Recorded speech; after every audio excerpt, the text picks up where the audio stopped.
ጤና ይስጥልኝ የተወደዳችሁና የተከበራችሁ የኢትዮ ኒውስ ቤተሰቦች እንደምን አላችሁ? ሰላምታችን በያላችሁበት ይድረስ። እነሆ አዳዲስና ወቅታዊ መረጃዎችን አዘጋጅተን ወደ እናንተ ማድረስ ጀምረናል። ከኢትዮ ኒውስ ልዩ መረጃዎች ጋር አብራችሁ እንድትቆዩ ግብዣችን ነው። በቅድሚያ አማርስ ዜናዎችን አስቀድማለሁ። በአማራ ክልል ወልዲያ ከተማ ዙሪያ የከባድ መሳሪያ ድብደባ እየተፈጸመ እንደሚገኝ ተሰማ። በቆቦ ከተማ ደግሞ በአገዛዙ ጦር አባላት ንጹሃን መገደላቸውን ነዋሪዎች ተናግረዋል። በሌላ በኩል የብልጽግና አገዛዝ በደብረ ብርሃንና ጃራ እንዲሁም ሌሎች አካባቢዎች የተጠለሉ ተፈናቃዮችን አፈናቃዮቻችሁ ምረጡ እያላቸው እንደሆነ ቅሬታቸውን አሰምተዋል። በዝርዝር እናየዋለን። በአከራካሪ ቦታዎች ምርጫ ለማካሄድ መወሰኑን የሚቃወም ሰልፍ በትግራይ ከተሞች ዛሬ ተካሂዷል። በመቀለው ሰልፍ ላይ ተገኝተው ንግግር ያደረጉት የክልሉ ጊዜያዊ አስተዳደር ፕሬዝዳንት ሌተናል ጄኔራል ታደሰ ወረደ በምርጫ ቦርድ ውሳኔ የተነሳ ብሔራዊ መነቃቃትና ቁጣ ተፈጥሯል ብለዋል። ሰልፈኞቹ የብልጽግና ውሳኔ የአማራና የትግራይ ሕዝብን ለማጋጨት ያለመ ሴራ ነው የሚሉ መፈክሮችን አንግበው ታይተዋል። በዝርዝር የምናየው ሌላኛው ጉዳይ ነው። የብልጽግና አገዛዝ ጠቅላይ ሚኒስትር አብይ አህመድ ከአዘርባይጃን ጋር አዲስ ስምምነት መፈራረሙ ተሰማ። የብልጽግና መሪዎች ከአዘርባይጃን ጋር የመከላከያ ትብብርና ስምምነት ተፈራረማቸውን የተገለጸው ብልጽግና ባለፉት ዓመታት የጦር መሳሪያ በገፍና በዱቤ እንዲሁም በካሽ የሚገዛባት አዘርባይጃን ጋር አዲስ ያደረገውን ስምምነት እንኳን ደስ አለን በሚል መግለጫ አውጥቷል። በዝርዝር እናየዋለን። ከኒውክሌር በተጨማሪ የኢራን የሚሳኤል ፕሮግራም ስጋት እንደሆነባት አሜሪካ ገለጸች። ኢራን ካላት የኒውክሌር መርሃ ግብር በተጨማሪ ያላት ተወንጫፊ ሚሳኤሎችና የባህር ኃይል ሰራዊቷም ከባድ የደህንነት ስጋት ናቸው ስትል አሜሪካ ገልጻለች። የተወደዳችሁና የተከበራችሁ የኢትዮ ኒውስ ቤተሰቦች አብራችሁ ውስጥ ቆዩ። እነዚህና ሌሎች ተሰማላችሁ። መልካም ቆይታ ይሁንላችሁ። በአማራ ክልል ወልዲያ ከተማ ዙሪያ የከባድ መሳሪያ ድብደባ እየተፈጸመ እንደሚገኝ ተሰማ። በቆቦ ከተማ ደግሞ በአገዛዙ ጦር አባላት ንጹሃን መገደላቸውን ነዋሪዎች ተናግረዋል። በዛሬው ዕለት በአማራ ክልል ሰሜን ወሎ ዞን ወልዲያ ከተማ ዙሪያ የተለያዩ አካባቢዎች የከባድ መሳሪያ ድብደባ እየተፈጸመ እንደሚገኝ አካባቢ ነዋሪዎች ተናግረዋል። ከወልዲያ ከተማ በተለያዩ አቅጣጫዎች የተንቀሳቀሰ የአገዛዙ ጦር ነው የከባድ መሳሪያዎችን ድብደባ እያረሰ የሚገኙ ያሉት የመረጃ ምንጮች ተኩሱ ወደሚደረግባቸው አካባቢዎች እግረኛ ሰራዊት እየተጓዘ መመልከታቸውን ማክለው ለኢትዮ ኒውስ ተናግረዋል። ከወልዲያ ከተማ ቅርብ ርቀት በጀነት ቶበር አቅጣጫ ወደ በቅሎ ማነቂያ በኩል ወደ ሌሎች አካባቢዎችም ተደጋጋሚ የከባድ መሳሪያ ድምጽ ይሰማል ሲሉ ነዋሪዎች ተናግረዋል። የአገዛዙ ጦር የከባድ መሳሪያ ድብደባ እያደረገ ያለው የፋኖ ኃይሎች ወደ ወልዲያ ከተማ ጠግተዋል በሚል ነው ያሉት የመረጃ ምንጮች። የፋኖ ኃይሎች በአንደኛው አቅጣጫ ብቻ የቡድን መሳሪያ ተኩስ ምላሽ ከመስጠታቸው ባሻገር የተለየ እንቅስቃሴ ሲያደርጉ አልተስተዋሉም ብለዋል።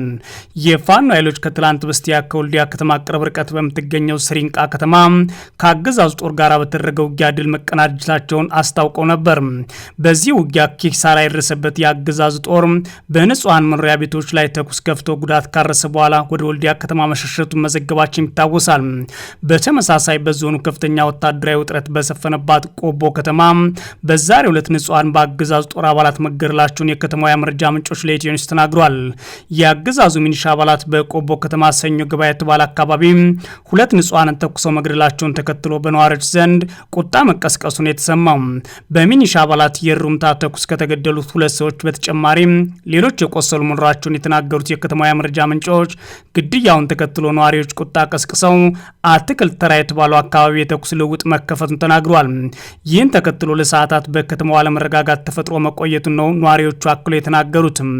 በሌላ በኩል በክልሉ ሰሜን ጎጃም ዞን አቸፈር ወረዳ በተደረገው ውጊያ ደግሞ የሚኒሻና ፖሊስ አባላት መገደላቸውን የአማራ ፋኖ ብሔራዊ ንቅናቄ ቴዎድሮስ ዕዝ አስታውቋል።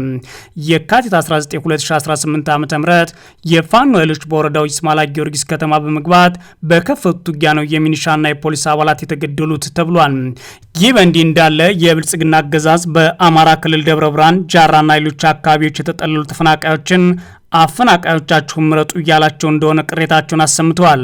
ከ2010 ዓ.ም ጀምሮ በተለያዩ ጊዜያት ከኦሮሚያ ክልል ወለጋ፣ አርሲና ሌሎች አካባቢዎች ህይወታቸውን ለማትረፍ ከቀያቸው ተፈናቅለው በአማራ ክልል በመጠለያ ጣቢያዎች የሚገኙ ተፈናቃዮች ብልጽግና ፓርቲ ከመፈናቀላችሁ በፊት ትኖሩበት በነበረው አካባቢ የሚቀርብ እጩን ትመርጣላችሁ በሚል ጫና እያደረገባቸው እንደሚገኝ ነው ቅሬታ ያሰሙትም።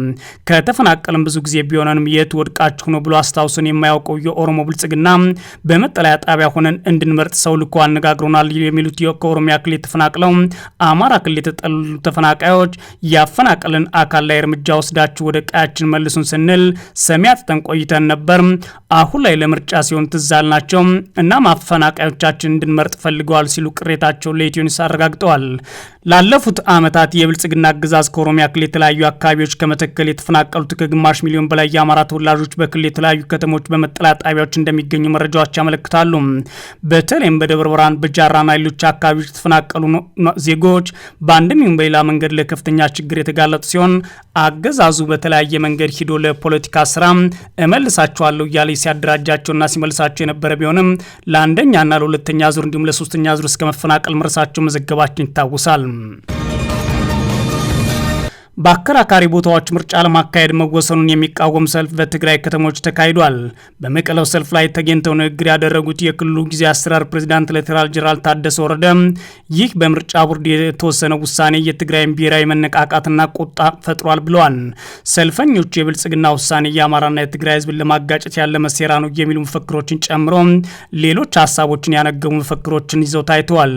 ምርጫ ቦርድ በትግራይና በአማራ ክልሎች መካከል አወዛጋቢ በሆኑት 5 የምርጫ ክልሎች ከሁለቱ ክልል ውጭ ሆነው በቀጥታ የፌዴራል ተወካዮች ምክር ቤት እጩ ምርጫ እንዲካሄድባቸው ውሳኔ ማስተላለፉን የሚገልጽ ሰልፍ በትግራይ የተለያዩ ከተሞች ተካሂዷል። የሁመራ፣ የአዲረመጽ፣ የጠለምት፣ የቆረም ኦፍላና ራያ አላማጣ ምርጫ ክልሎች ምርጫ እንዲካሄድባቸው የፌዴሬሽን ምክር ቤት ያስተላለፈውን ውሳኔ ብሔራዊ ምርጫ ቦርድ ሰኞ የካቲት 16 2018 ዓ.ም ማሳወቁ ይታወሳል።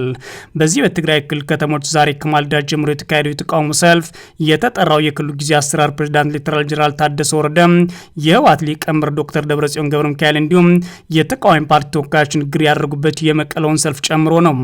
በክልሉ ይህ የተቃውሞ ሰልፍ ለማካሄድ በሚል የመንግስትና የግል ተቋማት እንዲሁም ትምህርት ቤቶች ተዘግተው ውለዋል። የምርጫ ቦርድ 5 አከራካሪ ቦታዎች ከሁለቱ ክልሎች ውጭ ሆነው ምርጫ እንዲካሄድባቸው ውሳኔ ያሳወቀው የፌዴሬሽን ምክር ቤት ውሳኔን ተከትሎ ከፍተኛ ተቃውሞና እንቅስቃሴ እየተደረገ ይገኛል። በ5ቱ የምርጫ ክልሎች የሚደረገው የህዝብ ተወካዮች ምክር ቤት ምርጫ በቀጥታ እንዲሆንና ለክልል ምክር ቤቶች ምርጫ አመቺ ጊዜ ተመርጦ ወደፊት እንዲካሄድ በመጀመሪያው የወሰነ የፌዴሬሽን ምክር ቤት መሆኑን ቦርዱ ማስታወቁን ተከትሎ በተለይ ከትግራይ በኩል ከፍተኛ ተቃውሞ ሲሰማ ቆይቷል። ይህን ውሳኔ በመቃወም በትግራይ ከተሞች በመቀለ፣ ሽረ፣ አክሱም፣ አዲግራት፣ መሆኒና ሌሎች ከተሞች ነዋሪዎች ሰልፍ ወጥተዋል። በሰልፍ ላይ የህወሓት ሊቀመንበርን ጨምሮ የክልሉ ከፍተኛ ባለስልጣናትና ወታደራዊ አመራሮችም ታይተዋል። ፕሬዚዳንት ሌተናል ጄኔራል ታደሰ ወረደ በመቀለ ተቃውሞ ለወጣው ህዝብ ባሰሙት ንግግር ይህ ውሳኔ በአሁኑ ሰዓት በትግራይ ብሔራዊ ቁጣን ቀስቅሷል ሲሉ ተደምጠዋል። ሌተናል ጄኔራል ታደሰ ወረደ ባለፉት ዓመታት ፖለቲካዊና የትጥቅ ትግል ምዕራፎቻችን እንደተረጋገጠው የትግራይ ህዝብ ፖለቲካዊ አመለካከቱ፣ ሃይማኖታዊ እምነቱ፣ እድሜና ጾታ ሳይገድበው በህልውና በራስ የመወሰን መብቱ ላይ ለሚመጣ ብሔራዊ አደጋ በጠንካራ ወታደራዊ ወኔና አንድነት ገጥሞ የወደፊት እድሉን የሚወስን ህዝብ ነው ያሉ ሲሆን ይህ በሁሉም የትግል ምዕራፎች ደጋግሞ የተረጋገጠ እውነት መሆኑ ይታወቃል ብለዋል።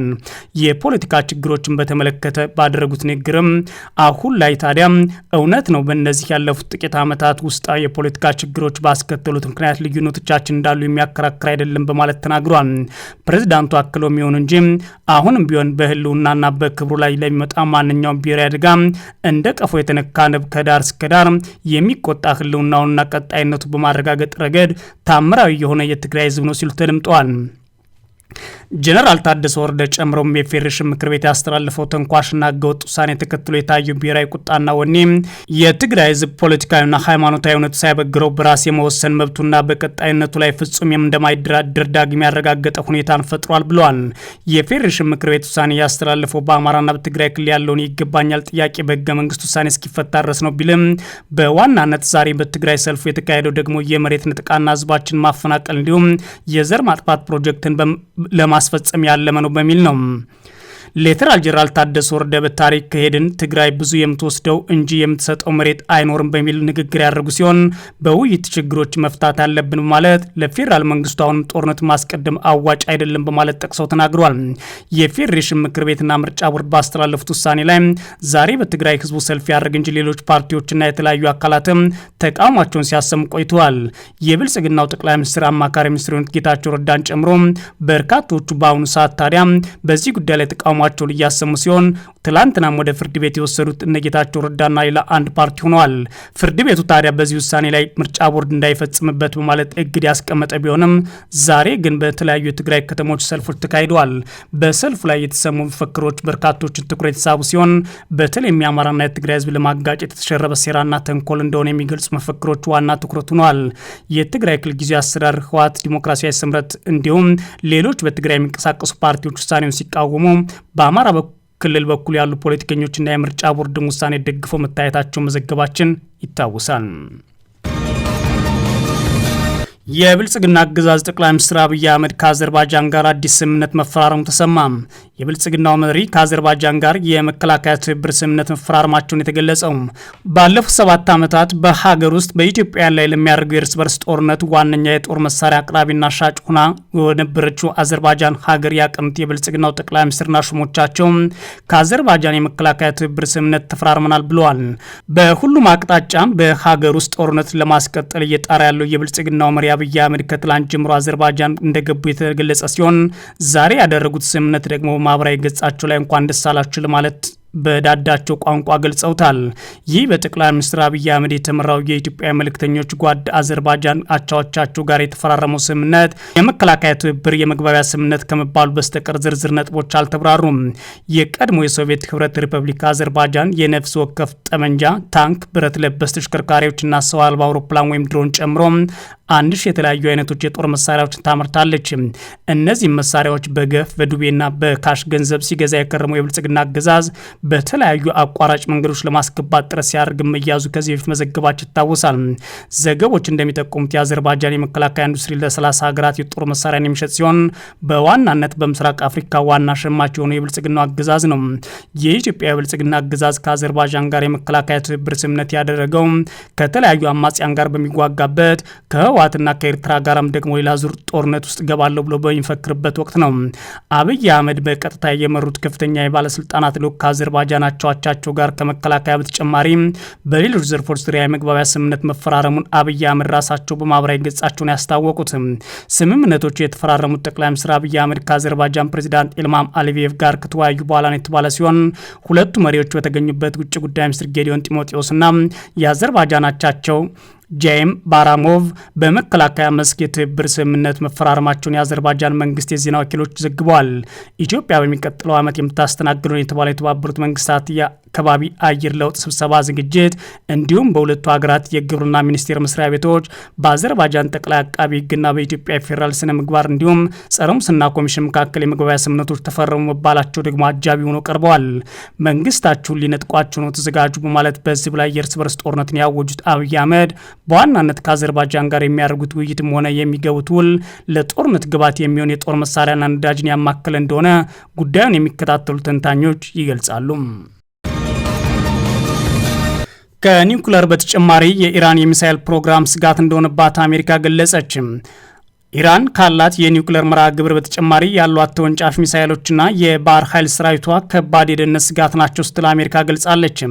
የውጭ ጉዳይ ሚኒስትርና የትራምፕ ከፍተኛ የብሔራዊ ደህንነት አማካሪ የሆኑት ማርኮ ሩቢዮ ለረጅም ጊዜ የአሜሪካ ስጋት ሆና የቆየችው ኢራን አሁንም አሳሳቢ ሆና ቀጥላለች ብለዋል። ከአሜሪካ ጋር በምታካሄደው የኒውክሌር ግንባታ ዙሪያ 3 ድርድሮችን ያደረገችው ኢራን የኒውክሌር ፕሮግራሟን ለሰላማዊ አገልግሎት ብቻ የሚውል ነው ስትል በተደጋጋሚ ስታስተባብል ቆይታለች። ባለፈው ሰኔ በአሜሪካና በእስራኤል ጥቃት የተፈጸመባት ኢራን የኒውክሌር ማዕከላቷን ከወደመ በኋላ መልሳ እንዳትገነባ ተነግሯት ነበር።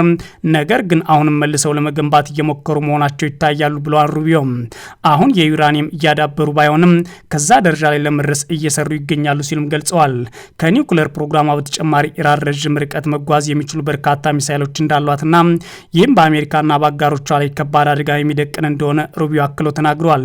ይህ የኢራን ተወንጫፊ ሚሳይል ፕሮግራም በተለይም አጭር ርቀት የሚጓዙ በቀጠናው ያሉትን የአሜሪካ አጋሮችና የጦር ሰፈሮች ኢላማ የሚያደርጉ ናቸው ብለዋል። አሜሪካ በኢራን ዙሪያ ያሉትን የተባበሩት አረብ ኤሚሬቶች፣ ኳታርና ባህሬን ዋነኛ ወዳጆቿ ሲሆኑ ወታደራዊ ሰፈርም አላት። ሩቢዮ ጨምሮም የኢራን የባህር ኃይል አቅም አሳሳቢ መሆኑና የንግድ መርከቦችና የአሜሪካ የባህር ኃይል አባላትን ኢላማ ሊያደርጉ ይችላሉ የሚል ስጋት አለን ብለዋል። ኢራን ከኒውክሌር ፕሮግራሟ ውጭ በሚሳይሎች ላይ ከአሜሪካ ጋርም ሆነ ከሌላ ወገን ጋር የመነጋገር ፍላጎት እንደሌላትና ይህንንም ትልቅ ችግር ነው ሲሉ ገልጸውታል። ሁሉም እንዲያውቁ የምንፈልገው ኢራን ከኒውክሌር ፕሮግራሟ ባሻገር በዋናነት አሜሪካንን ለማጥቃት የሚውለው መደበኛ የጦር መሳሪያዎች አላት። ጥቃት ለፈጸም የሚወስኑ ከሆነ አሁን ላይ ጉዳዩ ምላሽ ሊሰጠው ይገባል ሲሉ አስጠንቀዋል። በሀገራቸውና በኢራን መካከል የሚደረገው ድርድር በተመለከተ ፕሬዚዳንት ትራምፕና ዲፕሎማሲያዊ መፍትሄ እንዲያገኝ እንደሚፈልጉ፣ ነገር ግን ንግግሩ የማይሳካ ከሆነ ሌሎች አማራጮች ክፍት መሆናቸውን አመላክቷል ማለት ቢቢሲን የዘገበው። የተወዳችሁና የተከበራችሁ የኢትዮ ኒውስ ቤተሰቦች መረጃዎቻችን እነዚህ ነበሩ። መልካም ጊዜ እመኛለሁ።